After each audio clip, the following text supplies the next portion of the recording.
गरीब ससुराल वालों ने खाया पालक पनीर। पिंकी और चिंटू को स्कूल से लेकर शांति घर वापस जा रही होती है। अरे बच्चों, सड़क पर इस तरह दौड़ो मत, जरा आराम से चलो। तो दादी माँ, आप जरा जल्दी जल्दी चलो ना, कितनी धीरे धीरे चल रही हो। अरे तुम तो जवान बच्चे हो, मेरी अब इन बूढ़ी हड्डियों में इतना दम कहाँ, जरा आराम से चलो।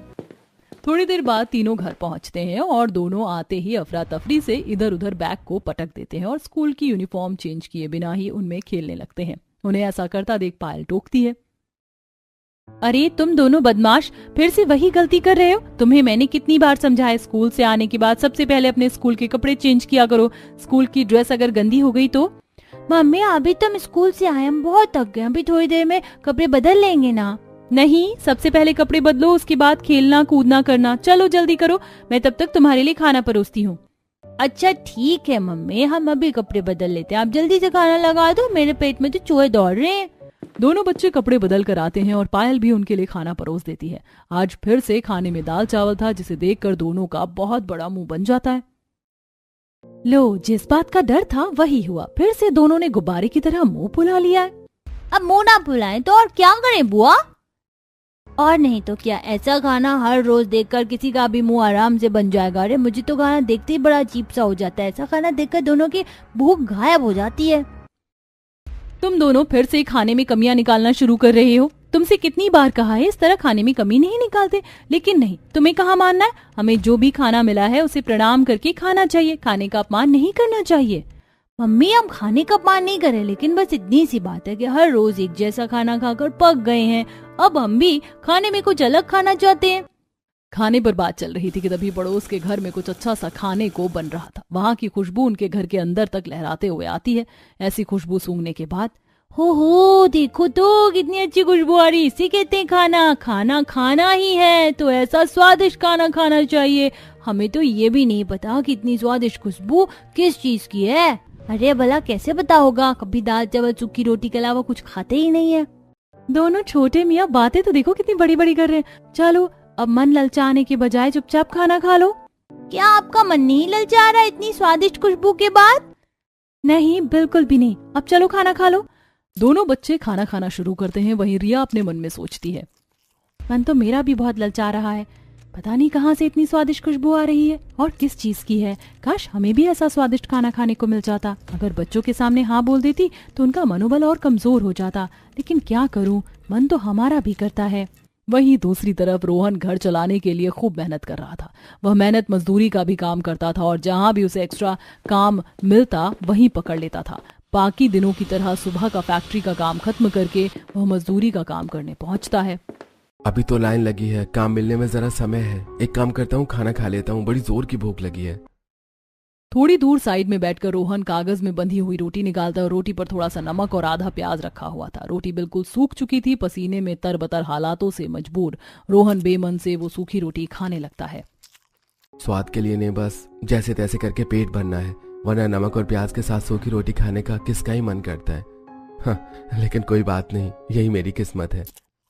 खाना खाने के बाद रोहन का समय आता है और उसके बाद वह सामान ढोता है और अपने दिन की दिहाड़ी लेकर जब वह रास्ते से होता हुआ घर जा रहा था तब उसे रास्ते में एक ढाबा नजर आता है। वहां पर सभी लोग बाहर बैठकर पालक पनीर की सब्जी के साथ रोटी खा रहे थे। उसकी खुशबू और ऐसा नजारा देखकर रोहन के मुंह में भी पानी आ जाता है।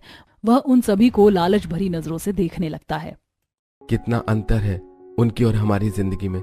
जैसा मन किया वैसा खाना खा लिया, और यहाँ बेमन से कैसा खाना खाना पड़ता है। काश एक बार मुझे भी पालक पनीर खाने को मिल जाता, कितना अच्छा होता। रोहन उन्हें देखकर काफी तरस रहा था और उसके बाद वह घर वापस आ जाता है। रात को फिर से वही खाने में सभी को सिर्फ चावल परोसा जाता है। सभी खाना खाने तो बैठे थे, लेकिन कोई भी खाना खाना शुरू नहीं करता, क्योंकि सभी के आगे प्लेट में सिर्फ चावल थे। एकदम सन्नाटा छाया था। चुप्पी तोड़ते हुए रोहन निराश होकर कहता है, पायल, आज तुमने सूखे चावल क्यों बना दिए? इसके साथ तुमने दाल क्यों नहीं बनाई? ऐसा तो कोई भी सूखे चावल नहीं खा पाएगा। अजी मैं क्या करती, घर में राशन ही खत्म हो गया है। दाल तो बिल्कुल भी खत्म हो गई। वो तो शुक्र है कि थोड़े बहुत चावल बचे थे तो रात का खाना बन गया। अच्छा, ऐसी बात है।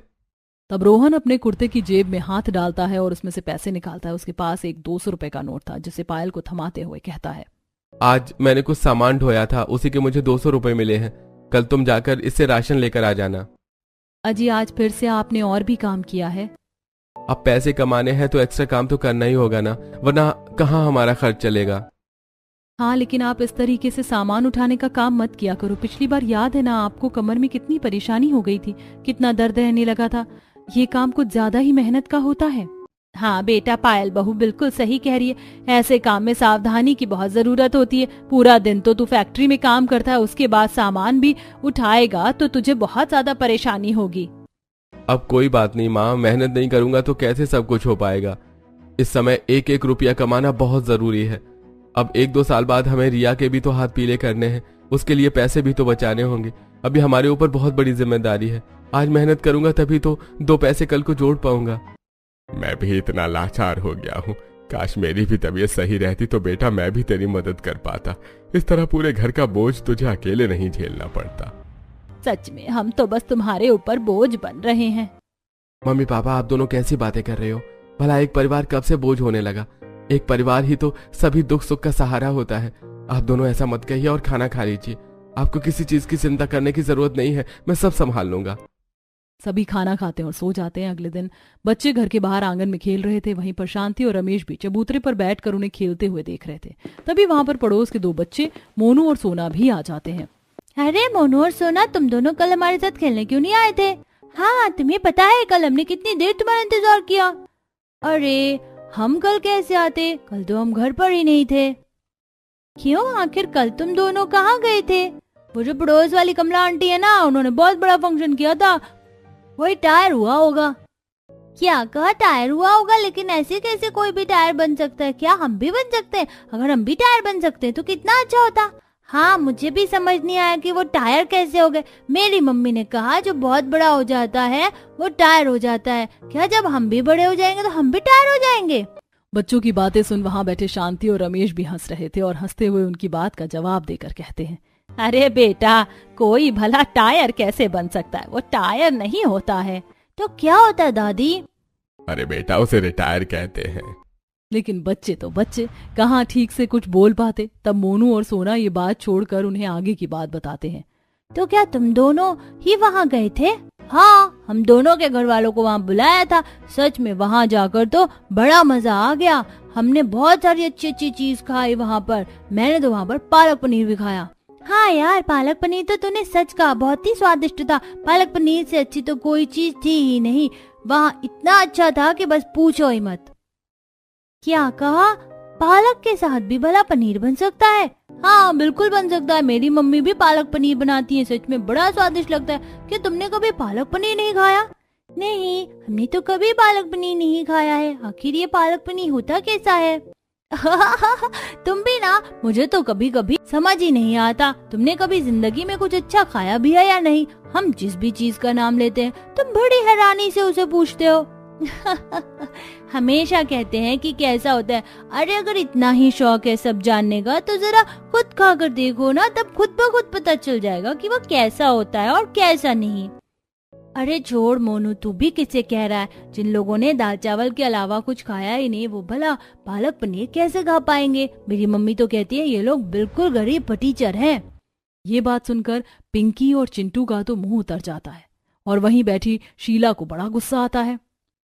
अरे सोना, तेरी जबान आजकल कुछ ज्यादा ही चलने लगी है। सच में आजकल के बच्चों को बिल्कुल शर्म नहीं है कि दूसरों से कैसे बात करनी चाहिए। खैर, इसमें बच्चों के लिए क्या गलती दूं? जब तुम्हारे माँ बाप ही तुम्हें ये सब सिखाएंगे तो कुछ अच्छे की मैं तुमसे भला कैसे उम्मीद कर सकती हूँ? मेरे बच्चों को कुछ भी कहने की जरूरत नहीं है, जाओ यहाँ से। शांति की फटकार सुनने के बाद दोनों वहां से भागकर चले जाते हैं। लेकिन वहीं दूसरी तरफ सोना की दादी ने भी ये सब सुन लिया था। अरे मेरी पोती के ऊपर भड़कने की कोई जरूरत नहीं है, वरना मैं भी अच्छे से बता दूंगी तुझे। हाँ, अरे तू क्या मुझे बताएगी? मैं तुझे अच्छे से बता दूंगी। जरा जाकर अपनी पोती को तमीज सिखा कि दूसरों से बात कैसे की जाती है। हमारे ही घर में आकर हमें ही उल्टा सीधा बोल रही है। वैसे भी गलती तो घर वालों की होती है। जैसा बड़ा करते हैं बच्चे बिल्कुल वैसा ही सीखते हैं। अब इसमें बच्चों को क्या दोष दूं? अरे जो भी है जैसा भी है, मेरी पोती तो तेरे पोता पोती से तो लाख गुना अच्छी है। वैसे भी मेरी पोती ने जो कहा था कुछ गलत नहीं कहा था। तुम लोग हो ही ऐसे, अरे ढंग से अपने बच्चों को पाल तक नहीं सकते। अपने पुराने दिन भूलने की जरूरत नहीं है शीला। तेरे मायके वाले भी बहुत गरीब थे, तूने भी अपना पुराने दिन एक एक चीजों के लिए तरसते हुए बिताया है। अब तेरे पास 2 पैसे के आगे पुराने दिन भूल गई। दोनों में काफी बहस होती। वहीं दूसरी तरफ पिंकी और चिंटू का भी मन पालक पनीर खाने को कर रहा था। जरा शोर सुनकर अंदर से पायल और रिया भी बाहर आंगन में आ जाती हैं। क्या बात है मम्मी जी, आप इस तरह किस पर चिल्ला रही थी? अरे कुछ नहीं बेटा, वही पड़ोसन है ना, उसके बदतमीज बच्चे, वही शीला, जरा सी भी तमीज नहीं है, हमें गरीब फटीचर कह रहे थे। सब माँ बाप के ही संस्कार होते हैं। फिर वो भी बहस करके गई है मुझसे। ये आंटी और इसके बच्चे तो हैं ही बदतमीज। तो पैसे क्या है, अकड़ इतनी बड़ी दिखाते हैं कि पूछो ही मत। मम्मी मुझे पालक पनीर खाना है, हमारे लिए भी पालक पनीर बना दो। सोना और मोनू हर रोज पालक पनीर खाते हैं। हाँ, वो हमें भी यही बता रहे थे। मम्मी मुझे भी एक बार पालक पनीर खाकर देखने की कैसा होता है। मुझे तो पता भी नहीं था कि पनीर के साथ पालक भी बन सकता है। उन्होंने कहा ये बहुत स्वादिष्ट होता है, हमें एक बार बनाकर खिला दो ना प्लीज। हाँ बेटा, मैं तुम्हें जरूर बनाकर खिलाऊंगी, लेकिन अभी मेरे पास पैसे नहीं है। लेकिन तुम चिंता मत करो, मैं कुछ टाइम बाद तुम्हारे लिए पालक पनीर जरूर बना दूंगी। मम्मी यहाँ पे मैं उल्लू तो बना नहीं रही हूँ ना? क्या हमारे लिए सच में पालक पनीर बनाओगी? हाँ बेटा, मैं अपनी तरफ से पूरी कोशिश करूंगी। इतना कहकर बच्चे तो वहाँ से चले जाते हैं और दूर खेलने लगते हैं। लेकिन वहीं दूसरी तरफ बच्चों की ऐसी बातें सुनकर बड़ों का भी मन कर जाता है। वैसे पालक पनीर खाए तो हमें भी बहुत अरसा हो गया है। हम तो भूल ही गए थे कि पालक पनीर नाम की भी कोई चीज होती है। कभी जवानी में ही खाई थी। बिल्कुल सही कहा जी। अब तो हमारे सारे शौक ही खत्म हो गए। कभी जवानी में ही 2-3 चीजें अच्छी खाई थी, अब तो वो भी खाने को नसीब नहीं होती। बच्चों ने पालक पनीर का ऐसा नाम लिया कि मेरा भी अब मन ललचाने लगा है। मेरा भी पालक पनीर खाने का बहुत मन कर रहा है, लेकिन क्या कर सकते हैं, हम खा भी तो नहीं सकते। सभी को ऐसे बात करता सुन पायल को बहुत बुरा लगता है और वह मन ही मन सोचती है, हे भगवान, कैसी परीक्षा ले रहे हो हमारी। मेरे परिवार वाले एक छोटी सी चीज खाने के लिए कितना ज्यादा तरस रहे हैं। कृपया करके हमारे ऊपर कृपा करना और कुछ ऐसा संजोग बनाना कि मैं अपने घर वालों को पालक पनीर बनाकर खिला सकूं। शाम को जब रोहन घर वापस आता है तो उसे ये बात पता चलती है। रात को दोनों पति पत्नी बात कर रहे थे। हाँ, आज सभी का पालक पनीर खाने का बड़ा मन कर रहा था। बच्चों का तो खैर करता ही है, लेकिन आज मम्मी पापा जी भी पुराने दिनों को याद कर रहे थे। उन्हें तो याद भी नहीं कि उन्होंने स्वादिष्ट खाना आखिरी बार कब खाया। बहुत अरसे से नहीं खाया उन्होंने। मैं भला कैसा पिता हूँ और कैसी औलाद हूँ जो अपने घर वालों की ये इच्छा तक पूरी नहीं कर पा रहा। समझ नहीं आ रहा ये सब कैसे होगा। अजी, इस तरह निराश मत हो, ये सब ठीक हो जाएगा। दोनों बात करते हैं और सो जाते हैं। इस तरह दिन गुजरते हैं और एक दिन रोहन भी फैक्ट्री में काम करने के बाद शाम को एक शादी में जाता है। वहां उसे एक्स्ट्रा काम मिला था। शादी में वह बर्तन धोने का काम कर रहा था। इतने सारे बर्तन धोते धोते मेरी तो कमर ही टेढ़ी हो गई। बहुत थक गया हूं मैं। जहां बैठकर रोहन बर्तन धो रहा था वहां से वो थोड़ा रेस्ट लेकर उठकर जाता है। तब वो वहां पहुंचता है जहां सभी लोग खाना खा रहे थे। रोहन वहां सबके जूठे बर्तन लेने गया था, लेकिन जब वो देखता है कि वहां पर सभी कितने मजे से पालक पनीर खा रहे हैं तो उसके मुंह में भी पानी आ जाता है। अरे भैया, हा, ये पालक पनीर तो कितना ज्यादा स्वादिष्ट है। सच में ऐसा पालक पनीर खाकर तो मजा ही आ गया। अरे हाँ भाई, किसी ने सच ही कहा है, शादी के खाने की तो बात ही अलग होती है। मानना पड़ेगा, शर्मा जी ने अपने बेटे की शादी में बहुत अच्छे हलवाइयों को लगाया है। हाँ भाई, चल और पालक पनीर खाते हैं। यहाँ पर रसमलाई भी है। आज तो सब चीज का खूब मजा लेंगे हम। उन दोनों को ऐसे पालक पनीर खाता देखकर रोहन के मुंह से पानी टपक रहा था। रोहन सारे जूठे बर्तन लेकर चला जाता है और दोबारा बर्तन धोने लगता है। इस तरह काफी देर रात हो जाती है। जब सारा काम खत्म होता है तब महेश वहां काम करने वाले सभी को पैसे देने आता है। लो भाई, तुम सबकी आज की पगार। चलो अब सारा हिसाब किताब बराबर हो गया, अब सब जाओ यहाँ से। बाकी सब तो नहीं जाते, लेकिन रोहन वहीं रुक जाता है और आगे कहता है, मालिक, मैं आपसे कहना चाहता था कि मैंने देखा है कि बहुत सारा खाना बच गया है, जिसमें से पालक पनीर भी बचा हुआ है। क्या मैं उसमें से थोड़ा सा बचा हुआ खाना अपने घर ले जा सकता हूँ? मेरे बच्चों का बहुत दिनों से पालक पनीर खाने का मन कर रहा था। वो खाएंगे तो खुश हो जाएंगे। ये बात सुनकर तो महेश इतना ज्यादा भड़क जाता है जैसे अग्नि में घी डालने से वो और भी ज्यादा प्रज्वलित हो जाती है। गुस्से में भड़कते हुए महेश रोहन से कहता है, अरे मैं क्या यहाँ पर कोई दान पुण्य करने बैठा हूँ? अरे अभी तो सारे मेहमान जाकर गए भी नहीं है। घर के सभी लोगों को खाना खाना बाकी है और तू कहता है कि मैं तुझे खाना दे दूं? अरे चल फूट यहाँ से। तेरे काम के बदले मैंने तुझे तेरे पैसे दे दिए हैं। अब क्या तू सब कुछ उठाकर दे दूं तुझे? नहीं नहीं, मैं तो बस इसलिए पूछ रहा था कि अगर आपके पास थोड़ा एक्स्ट्रा खाना बच गया हो तो मैं ले जाता। अरे मैंने तुझे इतने पैसे दे दिया वही बहुत है, इतना भी अच्छा काम नहीं किया था तूने जो मैं अभी तुझे सब कुछ दे दूं। अब चल निकल यहाँ से, पता नहीं कहाँ कहाँ से आ जाते हैं मुंह उठाकर भीख मांगने। महेश बहुत ही बुरी तरीके से फटकार कर रोहन को वहां से भगा देता है। इतना जलील होने के बाद बेचारा रोहन रोते हुए घर की तरफ जा रहा था। पता नहीं जिंदगी में कैसे कैसे मोड़ आते हैं और क्या क्या चीजें देखनी पड़ती हैं। बस एक पालक पनीर खाने को तरस गई, वरना दुनिया के पास इतना कुछ है और वो तो न जाने क्या क्या खाते हैं। एक हमारी ही किस्मत देखो। जैसे ही रोहन घर पहुंचता है अपना सारा गम अपने दिल के भीतर छुपा लेता है। खूब कड़ी मेहनत करके रोहन सुबह 3 बजे घर पहुंचा था। अजी आप आ गए? आज तो आने में आपने बहुत देर कर दी, मुझे तो बड़ी चिंता सता रही थी। इसमें ज्यादा चिंता करने की जरूरत नहीं है। तुम्हें पता तो है कि शादी के काम में गया था और वहां तो टाइम लगता ही है। ठीक है, खाना लगा दूं आपके लिए? नहीं, मुझे भूख नहीं है। क्या हुआ, आप कुछ उदास है? नहीं, ऐसा कुछ भी नहीं है, बस मुझे नींद आ रही है, मैं सो जाता हूँ। हालांकि रोहन ने अपने दिल का हाल बयां नहीं किया, लेकिन पायल समझ गई कि कुछ तो गड़बड़ है। अगले दिन सुबह जल्दी उठकर रोहन फिर से काम पर चला जाता है। वहीं दूसरी तरफ पायल बाकी सभी के लिए गर्मा गर्म रोटियां बना रही थी। आ जाइए सभी, खाना खा लीजिए। सूखी रोटी और दाल देखकर किसी का भी खाना खाने का मन नहीं करता। नहीं बहू, मुझे भूख नहीं है, मेरा अभी खाना खाने का बिल्कुल भी मन नहीं है। खाना खाने का तो मन मेरा भी नहीं कर रहा है। हाँ, मुझे भी भूख नहीं है। अरे आज आप सभी को क्या हो गया है? कोई भी खाना खाने के लिए हाँ क्यों नहीं कह रहा है? बस अभी मन ठीक नहीं है बेटा, तू हमारा खाना बना कर रख दे, हम बाद में खाना खा लेंगे। जी ठीक है मम्मी जी। पायल सभी का खाना बनाकर रख देती है और उसके बाद शांति और रमेश दोनों बच्चों को लेकर टहलने निकल जाते हैं। वह सभी रास्ते में जा रहे थे तब उन्हें एक रेस्टोरेंट नजर आता है जहाँ से बड़ी ही अच्छी खुशबू आ रही थी। देखो दादी, यहाँ से कितनी अच्छी खुशबू आ रही है। हाँ बेटा, ये पालक पनीर की ही खुशबू आ रही है। क्या कहा? पालक पनीर की खुशबू ऐसी होती है? हाँ बेटा, ऐसी होती है। ये खुशबू सूंघने के बाद तो मुझे भी याद आ गया कि हमने कितने सालों पहले इतना स्वादिष्ट पालक पनीर खाया था, लेकिन उसके बाद कभी नसीब ही नहीं हुआ दोबारा खाने का। लेकिन ये खुशबू सूंघने के बाद मुझे पुरानी यादें फिर से ताजा हो गई। हाँ, मुझे भी सब याद आ गया।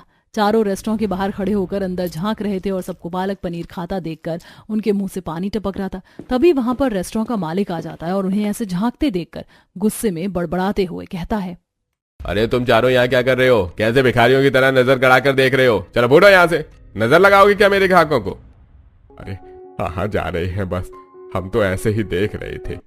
हाँ, कोई जरूरत नहीं है यहाँ पर कुछ भी देखने की।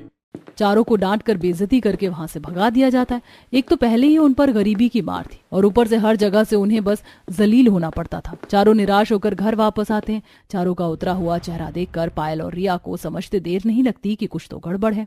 क्या बात है, आप दोनों इतने उदास क्यों हैं? आप चारों बिल्कुल मुरझाए हुए क्यों लग रहे हो? कुछ बात हुई है क्या? उन दोनों के पूछने पर शांति और रमेश तो कोई जवाब नहीं देते, लेकिन बेचारे बच्चे सुबह का सारा हाल बयां कर देते हैं। मम्मी, हमें रेस्टोरेंट के बाहर खड़े थे, वो सभी खुशी से पालक पनीर खा रहे थे। हमारा भी पालक पनीर खाने का बहुत मन कर रहा था, तो हम सब वहाँ पर खड़े होकर उन्हें देखने लगे। हाँ, तो उसके बाद वहाँ पर अंदर से एक अंकल आए और हमें बहुत ज्यादा डांट कर वहाँ से भगा दिया। वो हमें बहुत कुछ गलत बोल रहे थे। ये बात सुनकर पायल और रिया को बड़ा बुरा लगता है। अब हम अपने गरीबी में ही हैं, इतनी लाचार कि दूसरों की सुननी ही पड़ती है। इसलिए कहते हैं गरीब हर चीज से दुखी रहता है। बेवजह दुनिया के ताने सुनने पड़ते हैं और अपनी मर्जी का कुछ खाने को भी नहीं मिलता। अरे अब तो मैं भी ऊब गई हूँ ऐसी जिंदगी से। अपने ससुराल वालों को इतना उदास देखकर पायल अब ठान लेती है कि वह उनके लिए कुछ करके ही रहेगी। आप लोगों को इस तरह निराश होने की जरूरत नहीं है। मैं आप सभी की इच्छा पूरी करके जरूर रहूंगी। आप सबको पालक पनीर खाना है ना, तो मैं सभी के लिए पालक पनीर बनाऊंगी। लेकिन बेटा, ये सब कैसे होगा? हम तो बड़ी मुश्किल से घर का खर्चा चला पाते हैं और कुछ पैसे फिर रिया की शादी के लिए भी जोड़ने पड़ते हैं। हम इस समय इस हालत में नहीं है कि 1 रुपए भी बर्बाद कर सके। ओहो माँ, मेरी शादी की चिंता करने की जरूरत नहीं है। होगी तो ठीक है, नहीं होगी तो भी ठीक है। अरे नहीं बेटा, ऐसा नहीं बोलते। आप सभी को इतना परेशान होने की जरूरत नहीं है। मेरे पास एक तरकीब है। मैं 2-3 दिन के अंदर ही आप सबको पालक पनीर बनाकर खिलाऊंगी। अब एक दिन पायल सब्जी मंडी जाती है और वहाँ पर एक ठेले वाले के पास पहुंचकर, अरे भैया, ये जो सूखी हुई पालक है ये कितने रुपए की है? अरे ये पालक, ये तो ताजा नहीं है, खराब ही होने वाली है। बस आप ये ताजा पालक देख लीजिए। नहीं, मुझे यही पालक दे दो। बताओ इसके कितने रुपए लोगे? ठीक है, ऐसा ही है तो इस सब के पूरे 20 रुपए दे देना। ठीक है भैया, लो आपके 20 रुपए और मुझे 10 रुपए की नींबू भी दे दो। पायल वह बासी पालक और नींबू लेकर घर आ जाती है और उसे छांट कर कटपीटने के बाद उसने पिछले 3 दिन से थोड़ा थोड़ा दूध बचाया था, उतना दूध बचाकर सबसे पहले वह उसे अच्छे से गर्म कर लेती है और उसके बाद वह उसमें नींबू निचोड़ देती है। चलो अब ये दूध भी फट जाएगा। पायल को ऐसा करता देख रिया उसके पास आती है। भाभी आप ये क्या कर रही हो? कुछ नहीं रिया, सबके लिए पालक पनीर बना रही हूँ, तू बस देखती जा मेरा कमाल।